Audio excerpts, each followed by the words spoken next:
అప్పుల పాలు చేసింది. దాన్ని పరిష్కరిస్తాం. అదే సందర్భంలో సంపద సృష్టిస్తాం. సంక్షేమ పథకాలు అంతకంటే డబ్బులు ఇస్తాం. ఇది ఎన్నికలకు ముందు పదే పదే 2 సంవత్సరాల పాటు చెప్పినటువంటి మాట. అదే నమ్మినటువంటి ప్రజలు ఓట్లేశారు. ఏడాది తిరిగేటప్పటికి అప్పు అంతకంటే ఎక్కువయింది. సంపద సృష్టి అంతకంటే తక్కువయింది. వ్యక్తులు సంపద సృష్టించుకుంటున్నారు కానీ ప్రభుత్వపు సంపద తగ్గిపోతుంది.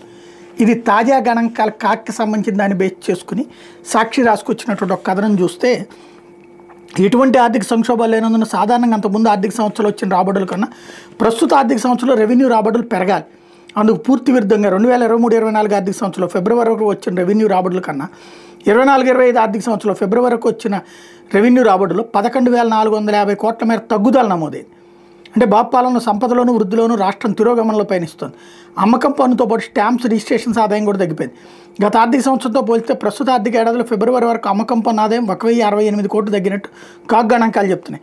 స్టాంప్స్ అండ్ రిజిస్ట్రేషన్ ఆదాయం కూడా 721 కోట్లు తగ్గిపోయింది. అమ్మకం పన్ను ద్వారా వచ్చే ఆదాయం తగ్గడం అంటే ప్రజల కొనుగోలు శక్తి పడిపోవడమని ఆర్థిక రంగ నిపుణులు చెప్తున్నారు. లేకపోతే 24-25 బడ్జెట్ అంచనాల్లో పేర్కొన్న దానికంటే రాష్ట్ర అప్పులు భారీగా పెరిగినట్టు కాగ్ గణాంకాలు చెప్తున్నాయి. ఈ ఆర్థిక సంవత్సరం ఫిబ్రవరి వరకే బడ్జెట్ పరిధిలో 90,557 కోట్లు అప్పు చేసినట్టు కాగ్ చెప్తోంది. ఆర్థిక సంవత్సరం మొత్తానికి 70,000 కోట్లు అప్పు చేస్తామని బడ్జెట్లో పేర్కొన్నారు. ఆర్థిక సంవత్సరం ముగియడానికి మరో నెల ఉండగానే అదనంగా 20,000 కోట్లు అప్పు చేశారు. కేంద్ర ప్రభుత్వం నుంచి రాష్ట్రానికి రావాల్సిన గ్రాంట్లు కూడా భారీగా తగ్గిపోయినాయి. గత ఆర్థిక సంవత్సరం ఫిబ్రవరితో పోలిస్తే ఈ ఆర్థిక ఏడాదిలో ఫిబ్రవరి వరకు గ్రాంట్ల రూపంలో రావాల్సిన నిధులు 16,766 కోట్ల తగ్గుదల నమోదైంది.